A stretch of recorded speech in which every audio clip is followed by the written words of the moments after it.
আসসালামু আলাইকুম। আপনারা অনেকেই ঘরে বসে সরকারি চাকরির অ্যাপ্লাই করতে চান কিন্তু পারেন না। তো সেই বিষয়ে কিন্তু আমি ভিডিওটি দেবো। অবশ্যই ভিডিওটি পুরোপুরি দেখবেন, তাহলে আপনারা ঘরে বসেই কিন্তু অ্যাপ্লাই করার নিয়মকানুন সব জানতে পারবেন এবং নিজেরাই কিন্তু অ্যাপ্লাই করতে পারবেন।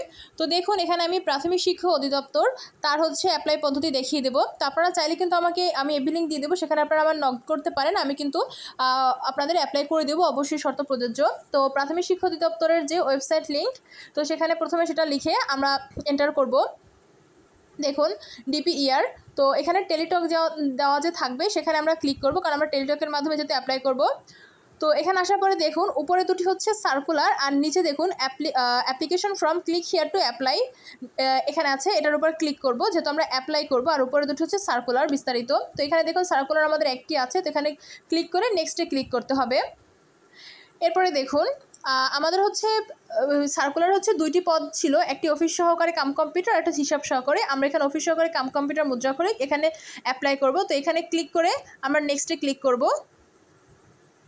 এরপরে দেখুন এখানে আমরা প্রথমে নোতে দেবো, যেহেতু আমাদের অল জবসে কোনো অ্যাকাউন্ট করা নেই। তো এখানে নো দেবো, নোতে ক্লিক করে আমরা নেক্সটে ক্লিক করব।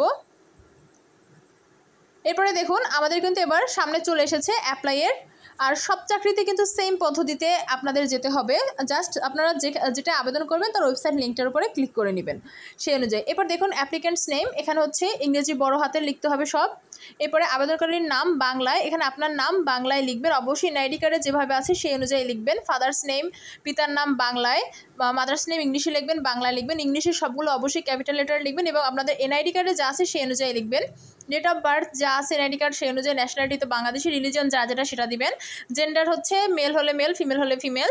আর হ্যাঁ, আপনারা যারা চাকরির বিভিন্ন পরীক্ষায় আবেদন করতে চান, আমার কিন্তু ফেসবুক লিঙ্ক আমি এখানে দিয়ে দিব, আপনারা চাইলে কিন্তু আমাকে নক করতে পারেন, আমি আপনাদের অ্যাপ্লাই করে দিব।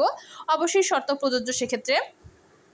আর প্রাথমিক শিক্ষা অধিদপ্তরে যারা অ্যাপ্লাই করতে চান অবশ্যই আমাকে নক করতে পারেন। এবারে আছেন দেখুন ন্যাশনাল আইডি নাম্বার দিবেন, তারপর বার্থ রেজিস্ট্রেশন দরকার নেই ন্যাশনাল আইডি থাকলে। এরপর ম্যারিটাল স্ট্যাটাস দিবেন, মোবাইল নাম্বার এবং কনফার্ম মোবাইল নাম্বার অবশ্যই সেম দুইটা মোবাইল নাম্বার দিতে হবে।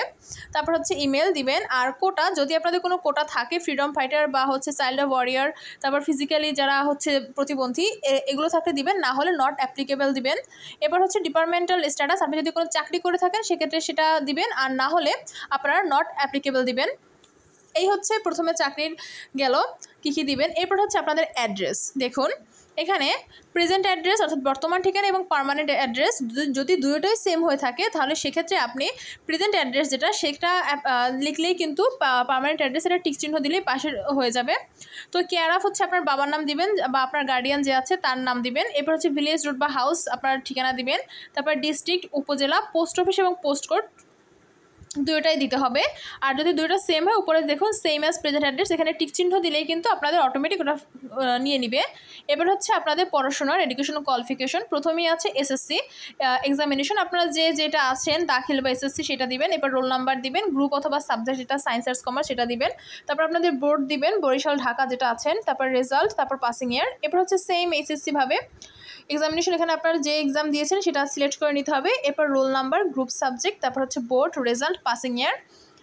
এরপর যদি আপনাদের অনার্স কমপ্লিট হয়ে থাকে সেক্ষেত্রে দিবেন, আর না হলে দরকার নেই, এভাবে রেখে দিবেন। তারপর নিচে দেখুন সেম এভাবেই। এরপর দেখুন আপনি যদি কোনো চাকরি করে থাকেন সেক্ষেত্রে এটা আপনি দিবেন, আর যদি না হয় দরকার নেই, এটা এভাবেই থাকবে, এখানে কিছু করার দরকার নেই। তারপরে দেখুন সবথেকে ইম্পর্টেন্ট এখানে লেখা আছে do you have efficiencies in working with MS Office on computer. এটা অবশ্যই ইয়েস দিবেন। আপনার কম্পিউটারে যেহেতু আপনারা অ্যাপ্লাই করবেন কম্পিউটারে, তো আজকাল চাকরির ক্ষেত্রে সব ক্ষেত্রে কিন্তু কম্পিউটার লাগে, তো এটা ইয়েস দিবেন।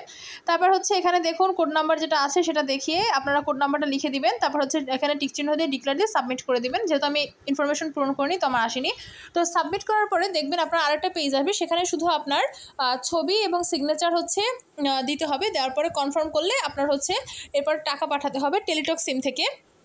তো আপনাকে অ্যাপ্লাই করার পরে আপনাকে একটা ইউজার আইডি দিবে, তো আপনি ওই ইউজার আইডি দিয়ে আপনি টেলিটক সিমের মাধ্যমে টাকা পাঠাবেন। এরপরে তারা আবার একটি SMS পাঠাবে আপনার ইউজার আইডি এবং পাসওয়ার্ডের, তারপরে সেখানে আপনি আবার ইয়েস লিখে পাঠাবেন। তারপরে কিন্তু আপনার আবেদন সম্পন্ন হয়ে যাবে এবং আপনার ফোনে একটি SMS আসবে যে আপনার টাকা পাঠানো সম্পন্ন হয়েছে। তো এই সকল চাকরির অ্যাপ্লাই করার নিয়ম সেম। তো আপনারা চাইলে কিন্তু এভাবে অ্যাপ্লাই করতে পারেন। তো এই পর্যন্ত সকলকে ধন্যবাদ, আল্লাহ হাফেজ। পরবর্তী ভিডিওর জন্য অবশ্যই সাবস্ক্রাইব করে পাশে থাকবেন।